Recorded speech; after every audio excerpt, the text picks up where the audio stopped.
Hi. నమస్తే. భారత పార్లమెంట్‌లో మార్చి 27వ తేదీ అంటే ఈరోజు 'చావా' సినిమాని స్పెషల్ స్క్రీనింగ్ ఏస్తన్నారు. దీనికి పీఎం నరేంద్ర మోడీ గారు, అమిత్ షా, యూనియన్ మినిస్టర్స్, ఎంపీలు అందరూ హాజరవుతున్నారు. అదే విధంగా సినిమా కాస్ట్ అండ్ క్రూ సినిమాకి సంబంధించిన వాళ్ళు కూడా ఈ స్పెషల్ స్క్రీనింగ్‌కి హాజరవుతున్నారు. నిజానికి భారత పార్లమెంట్‌లో ప్రదర్శించే సత్తా 'చావా' సినిమాకి ఉందా అంటే లేదనే చెప్పాలి. ఎందుకు అంటే దాని వెనక చాలా కారణాలు కనిపిస్తుంది. దాంట్లో కీలక పాత్రధారి అయినటువంటి సంభాజీ మహారాజ్ చరిత్ర నిజానికి జరిగిందా లేదా అనే అనుమానాలు చాలా ఉన్నాయి. ఈ వీడియో చూస్తే చాలా మందికి ఏమైనా కోపం రావచ్చు కానీ వాస్తవానికి శివాజీ మహారాజ్ 1630లో జన్మించి 1680లో చనిపోయాడు.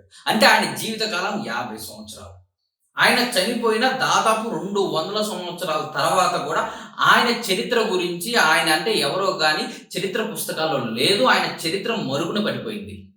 ఆ తర్వాత మహాత్మా జ్యోతిరావు పూలే లాంటి వ్యక్తి రంగంలోకి దిగి నడుము బిగించి ఆయన శివాజీ చరిత్రను తిరగరాసి ఆయన ప్రచారంలోకి తీసుకొస్తేనే శివాజీ మహారాజ్ గురించి మరాఠీలకు కావచ్చు, భారతదేశానికి కావచ్చు తెలిసింది. ఆ తర్వాత శివాజీ మహారాజ్ లాంటి చరిత్రను ఉపయోగించుకుంటే స్వతంత్ర సమరంలో బాగా పనికొస్తుందనేసి చాలా మంది ఒక స్ఫూర్తి రగిలించగలుగుతామని భావించిన బాల్ గంగాధర్ తిలక్ లాంటి వ్యక్తులు దాన్ని హైలైట్ చేస్తూ మనం శివాజీ మాదిరి పోరాడాలి, మన స్వతంత్రం గురించి మన స్వతంత్ర కాంక్ష ఉండాలంటూ ప్రజల్ని ఉత్తేజితుల్ని చేయడానికి దాన్ని ఉపయోగించుకున్నారు. అదే సమయంలో గణేష్ నవరాత్రులను కూడా సామూహికంగా నిర్వహించి మనమంతా ఒక్కటి, మనం స్వతంత్రం సాధించాలని ఒక ప్రగాఢ విశ్వాసాన్ని, ప్రగాఢ నమ్మకాన్ని కలిగించడానికి అటు గణేష్ నవరాత్రులను కావచ్చు, ఇటు మహా ఛత్రపతి శివాజీ చరిత్రలను కావచ్చు బోధించి, ప్రబోధించి ఒక యూనిటీని క్రియేట్ చేశారు.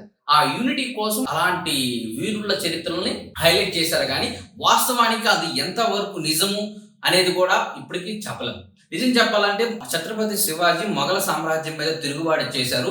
వాళ్ళని ఎదిరించి ఆయన పోరాడాడు. ఆ తర్వాత ఆయన కొడుకు సంభాజీ మహారాజ్ కూడా వాళ్ళ మీద తిరుగుబాటు చేశారని మనం వింటాం. కానీ వాస్తవానికి ఒక దశలో ఛత్రపతి శివాజీ గారు మొఘల సామ్రాజ్యం ప్రతినిధిగా కొంతకాలం పరిపాలన చేశారు.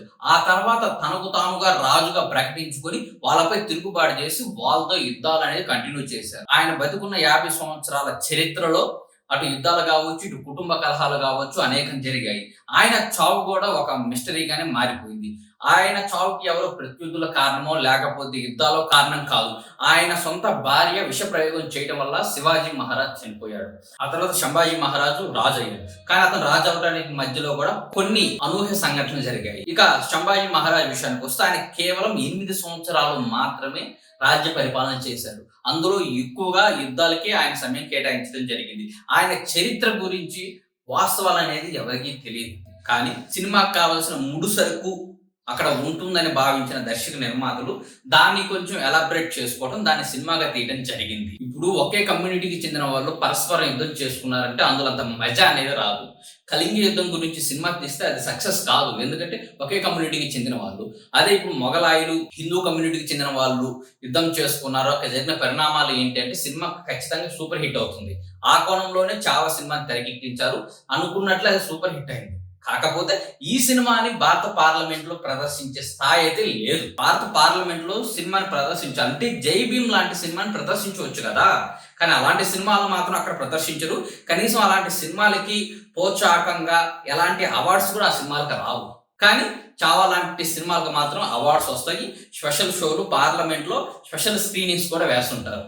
అది ప్రస్తుతం మనకున్న పరిస్థితి. ఇక 2-3 రోజుల్లో రంజాన్ అయితే రాబోతుంది. ఇలాంటి టైంలో చావా లాంటి సినిమాని భారత పార్లమెంట్ లో ప్రదర్శించి భారతదేశానికి ఎలాంటి మెసేజ్ ఇద్దామనేసి బీజేపీ నాయకులు ప్రయత్నిస్తున్నారు. ఆల్రెడీ ఆ సినిమా రిలీజ్ అయినప్పుడు ఆంధ్రప్రదేశ్ లో కావచ్చు, భారతదేశ వ్యాప్తంగా కావచ్చు కొన్ని ముస్లిం సంఘాలు తీవ్ర అభ్యంతరం వ్యక్తం చేశాయి. ఆ సినిమాని బ్యాన్ చేయాలన్నట్లు డిమాండ్స్ చేశాయి. కానీ అవి నెరవేరలేదు. సరే సినిమాని సినిమా కోణంలోనే చూడాలి. ఎందుకంటే ఏఆర్ రెహమాన్ ఆయన పక్కా ముస్లిం. అలాంటి వ్యక్తి కూడా చావా సినిమాకి మ్యూజిక్ డైరెక్టర్ పనిచేశారు. కాబట్టి సినిమాని సినిమా కోణంలో చూస్తే ఎలాంటి సమస్య లేదు. కానీ ఇప్పుడు సాక్షాత్ భారత ప్రభుత్వం ఈ సినిమాని పార్లమెంట్ లో స్పెషల్ స్క్రీనింగ్ చేస్తుందంటే ఖచ్చితంగా ఇది విమర్శించవలసిన అంశమే. ఖచ్చితంగా ఇది ఆలోచించవలసిన అంశం. ఇలాంటి సినిమాలు మతాన్ని ప్రొజెక్ట్ చేస్తూ మత ఛాందస్తపని పెంచే సినిమాలని ఇంత ఇంపార్టెన్స్ ఇచ్చి భారత్ గౌరవంగా భావించే పార్లమెంట్లో ప్రదర్శించడం అనేది బీజేపీ యొక్క ఆలోచనలు ప్రతిబింబిస్తుంది.